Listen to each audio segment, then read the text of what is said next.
yakni pemegang paten maupun penerima lisensi jika ada ya, itu dia kehilangan haknya, kehilangan akibat hukum yang berkaitan dengan paten atau yang berasal dari paten itu sendiri. Dengan dimaksud yang mana kehilangan hak tersebut karena paten ini sudah bersifat public domain. Nah, apa sih sebenarnya maksudnya public domain ini? Public domain.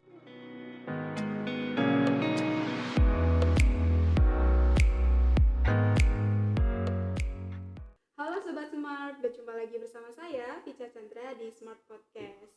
Nah, hari ini kita kembali lagi diskusi dengan topik kekayaan intelektual yang lebih spesifiknya yakni terkait konsekuensi tidak membayar biaya tahunan paten. Nah, dalam diskusi kita hari ini telah hadir bersama saya yakni Kak Laila Agustin dari PDB Law Firm. Sebelum itu kita sapa dulu yuk. Halo Kak Laila, kami ucapkan terima kasih banyak nih Kak karena telah bersedia hadir kembali untuk sharing-sharing bersama kita. Kak Laila bagaimana kabarnya?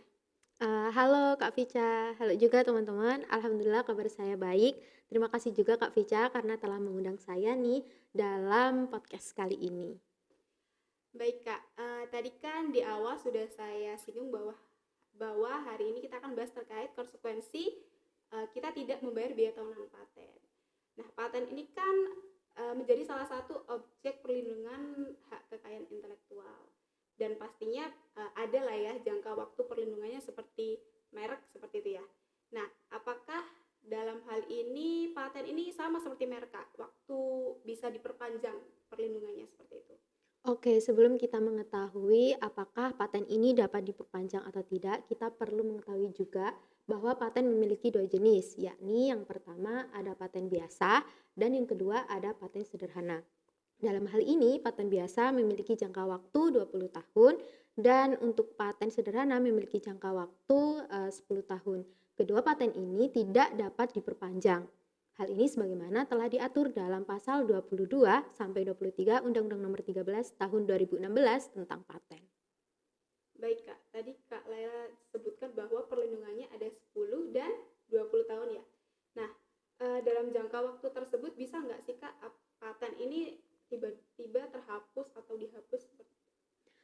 Mengenai paten ini apakah dapat terhapus ataupun dihapus meskipun masih ada jangka waktu perlindungannya, hal ini dapat kita lihat dalam pasal 130 Undang-Undang Paten yang menyatakan bahwa paten terhapus sebagian maupun seluruhnya apabila yang pertama karena permohonan penghapusan paten oleh pemegang paten yang telah diresmikan atau dikeluarkan oleh menteri yang berwenang. Kemudian yang kedua, putusan pengadilan yang menghapuskan paten karena paten ini sudah memiliki kekuatan hukum tetap untuk dihapus.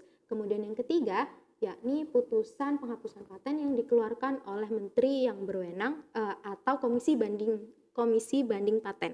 Kemudian yang terakhir yakni kewajiban pemegang paten tidak membayar biaya tahunan, gitu Kak. Baik Kak, tadi untuk poin yang terakhir nih, ini paten bisa terhapus apabila ternyata pemegang paten tidak membayar biaya tahunan.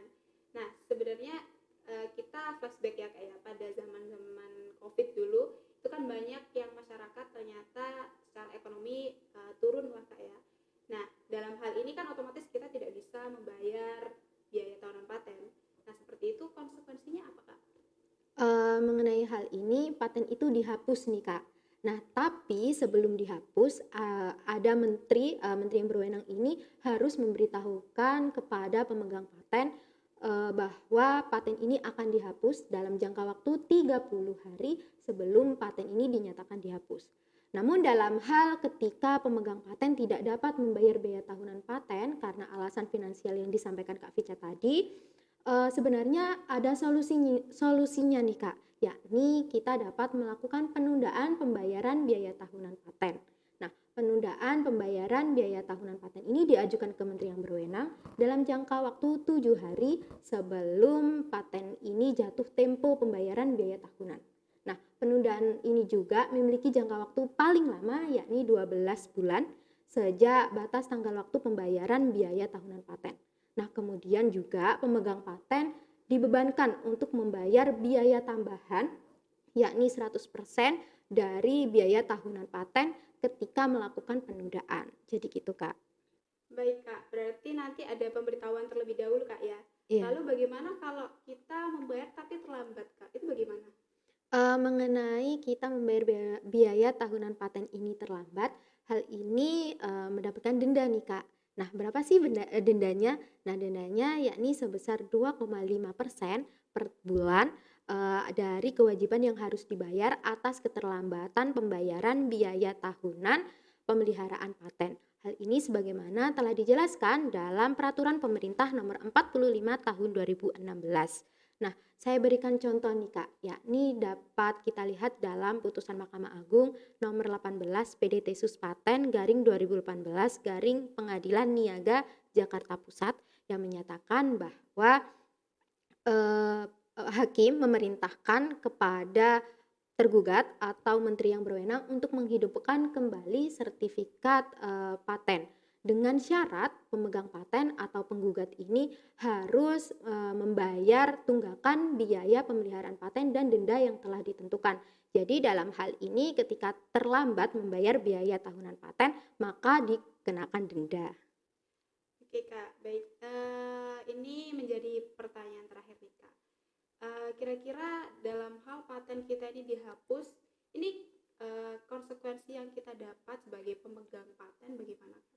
Oke, mengenai konsekuensi apabila paten itu resmi dihapus oleh menteri yang berwenang, yakni pemegang paten maupun penerima lisensi jika ada ya, itu dia kehilangan haknya, kehilangan akibat hukum yang berkaitan dengan paten atau yang berasal dari paten itu sendiri. Dengan dimaksud yang mana kehilangan hak tersebut karena paten ini sudah bersifat public domain. Nah, apa sih sebenarnya maksudnya public domain ini? Public domain ini dimaksud bahwa hak-hak keeksklusifan dari pemegang paten maupun penerima lisensi ini telah hilang, yang mana paten itu sudah dapat digunakan atau dilaksanakan oleh seluruh masyarakat tanpa meminta izin dari pemegang paten maupun penerima lisensi. Baik Kak, berarti untuk konsekuensinya yakni paten kita bisa menjadi public domain ya Kak ya, di mana Iya. bisa digunakan oleh masyarakat tanpa perlu adanya izin terlebih dahulu. Baik Kak, ini yang terakhir mungkin dari Kak Laila ada saran atau closing statement buat teman-teman terkait diskusi kita pada hari ini. Baik, ada nih Kak buat teman-teman, jangan sampai terlambat ya melakukan pembayaran biaya tahunan paten. Karena jika terlambat maka paten kalian akan dihapus nih. Namun dalam hal ini ketika teman-teman mengalami kendala finansial untuk melakukan pembayaran biaya tahunan paten, teman-teman dapat mengajukan penundaan pembayaran biaya tahunan paten ke menteri yang berwenang. Nah, dalam hal ini perlu diingat teman-teman juga akan dikenakan biaya tambahan mengenai penundaan pembayaran biaya tahunan paten sebesar 100% dari biaya tahunan paten itu sendiri. Baik Kak Laila, terima kasih banyak atas informasi dan saran-sarannya juga buat saya dan juga teman-teman. Buat teman-teman mungkin kalau ada pertanyaan, kemudian saran atau pendapat lain bisa disampaikan melalui kolom komentar. Terima kasih telah menonton, sampai jumpa di video berikutnya. Dadah. Bagi teman-teman yang ingin pelajari lebih lanjut terkait hukum, pajak, bea cukai, dan sebagainya, teman-teman bisa mengikuti PLKH yang diselenggarakan oleh Smart Camp Profesional setiap tahunnya. Untuk informasi selengkapnya, teman-teman bisa cek di website kami di www.broj.id. Terima kasih telah menonton, jangan lupa like, comment, share, dan subscribe. Salam Smart!